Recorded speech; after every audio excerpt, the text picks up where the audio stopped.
Hello and a very warm welcome to another video on Auto Night, where today I'm going to be asking why did this BMW E90 catch fire and burn up to become this wreckage?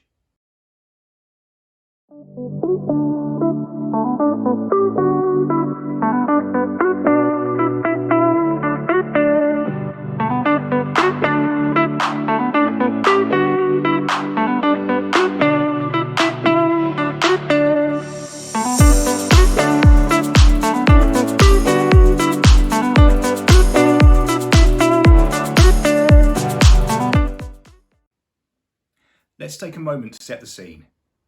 You wake up bright and early and you head to the gym. You have a fabulous workout, you take the short 5-minute journey home and you jump in the shower. Next thing you know, your housemate's banging on the bathroom door shouting, "Mate, your car's on fire." This is exactly what happened to my good friend Neil one cold frosty morning late last year, and ever since I've been really struggling to understand how that could have happened. By the time he'd made himself decent and headed down to the car, it was well ablaze. In fact, the flames were said to be so high they were actually up and above the pitched roof of the garage. The intense fire produced thick, black, acrid smoke, and it was very hard to get near to the car. Nevertheless, it had gained quite an audience at this point, and sure enough, the fire brigade did arrive and did a very good job in putting out the fire. But unfortunately it left nothing but a steaming mess of what was once a good car. When Neil messaged me with the pictures, my initial thought was that he'd been in an accident and that was what had caused the fire. Like any good friend, my first concern was with him being okay. After all, cars can be replaced. Those who we hold dear cannot. I left work as soon as I could, headed over to his house to inspect the damage. It was bad. The fire had been so intense that at the front of the car, anything that had been plastic had burned away. In fact, the alloy components of the near side front suspension had melted to the extent that the near side front wheel had actually gone up into the wheel arch. It had completely collapsed. The windscreen was broken, the airbags had detonated in the heat, and the whole interior was a charred mess. It looked very hostile and certainly not a place you would want to have been trapped. So why did it come to this? Why did a seemingly good car just go up in flames?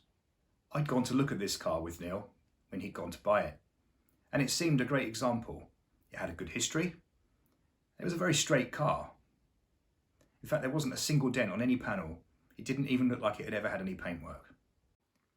So let's look a little deeper into the events leading up to this incident, because as is often the case, there are some clues along the way. First of all, it was a very cold morning. There was a frost, and Neil had pressed the defrost button on the dashboard, which brings the heating system into overdrive and sets the fan to maximum. When he drove home, he said he thought he could smell celery, which is a strange thing to smell, but having chatted to him since, that's what he could smell as he was driving home, and he thought nothing of it. He got out, he parked the car, and as he locked it, he thought to himself, somebody must be having a bonfire somewhere, and then went off to have a shower. This would suggest to me that something was already going on at that point, unbeknown to him. So first of all, was there anything wrong with the car? I don't think there was. It was a well-maintained example. Yes, it was old. It's a 2005 car at the end of the day. It's 16 years old, but it was well-maintained.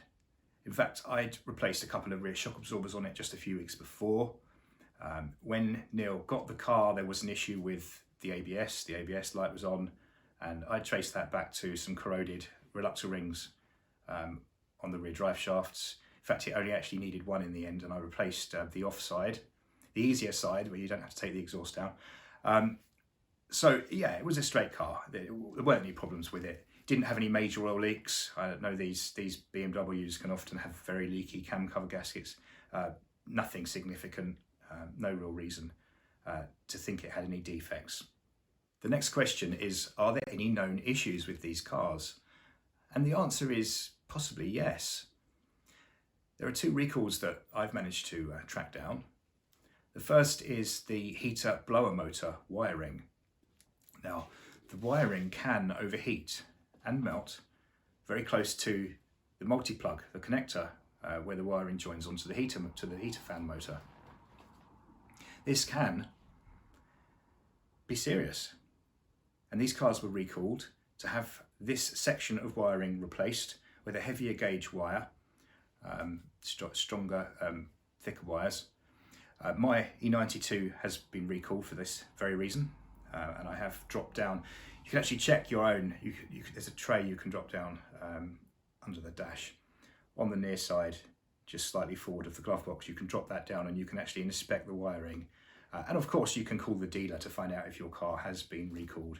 And anyone with any concerns, I would encourage to contact BMW because they are a responsible manufacturer and they can tell you if your car's due this recall. There is another issue that I've researched. Now, certain engines, and I can't be sure which ones have this arrangement, but certain engines have a heated crankcase breather elbow. Now, some of these have been known to overheat, and again, this can cause a problem. This little elbow, if your vehicle has it, lives down under the intake manifold. And again, this is something that can be an issue. So, did that overheat? So we've got two issues here. We've got two things to look at initially. I don't know if his car had that arrangement.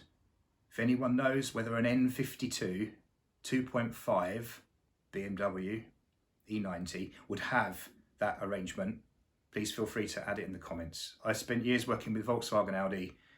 I'm relatively new to BMW. So next, we need to look at the damage on the car. Now, we never managed to get the bonnet open. I don't know if the fire brigade ever managed to, because I wasn't there. You can see from the photos that there is some damage on the near side of the bonnet about halfway along, where they must have levered it up to get their hoses into there. Now, I didn't have the opportunity to look at the engine,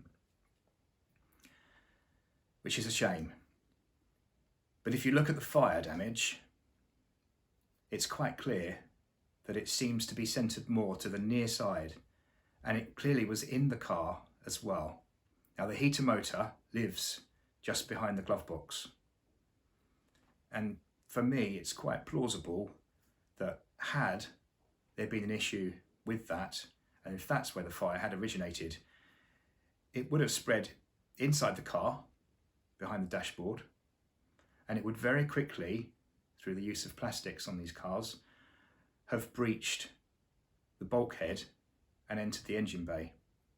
Now, it's interesting to note that a neighbour who I was chatting to had actually seen that the smoke started just at the back edge on the near side of the bonnet, so quite close to the passenger side windscreen wiper at the front. And she said that it was just white smoke to start with, just wisps of smoke coming out there on that top corner on the left of the bonnet, which is interesting because that to me says quite a lot.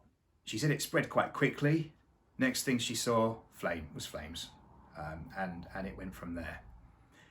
The car is so consumed by fire that you really can't tell exactly what happened. There's nothing left. So I don't want to speculate, but it looks to me like that fire started on that near side, on the left-hand side, potentially in the interior, at that point where the interior becomes the engine bay. There's a possibility that it may have started in the engine bay and transferred the other way. Will we ever know? And ultimately, I'm not an expert on investigating fires. There is, of course, the possibility that it was neither of these things and that it was just an electrical fault.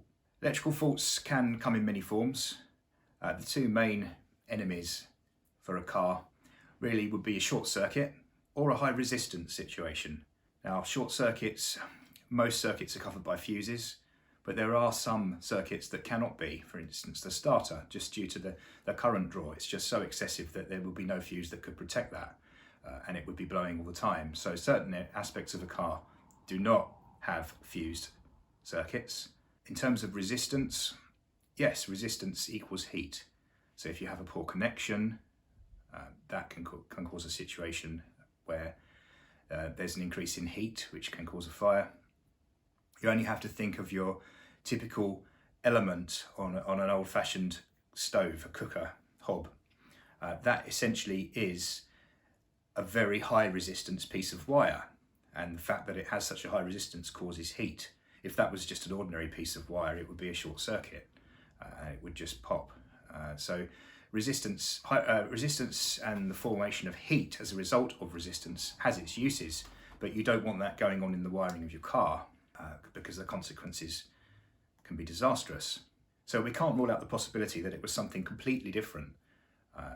We don't know its history in terms of repairs to its wiring systems, historic repairs, things that may have happened to it. Bottom line is the car was scrapped. It is a great shame. It wrecked the front of the garage. Soffits, as you can see in the photo, were all hanging down. So unfortunately, I cannot tell you why this happened. And we may never know why. Well, we will never know why, as there's no way of gaining any more fresh evidence, as the car by now is probably crushed into a small cube. So all we have left are the photos and conjecture, really, in terms of what may or may not have caused this. Well, I hope you've enjoyed this video. Please don't forget to like and subscribe if you'd like to see more content like this. Coming soon, I'll be replacing a front brake caliper and bleeding the braking system on an Audi A4 B7. It's a 1.8T, it's an S-Line car, and it is the car that was bought to replace the BMW that's featured in this video. Thank you for watching. We'll see you again soon. Thank you and goodbye.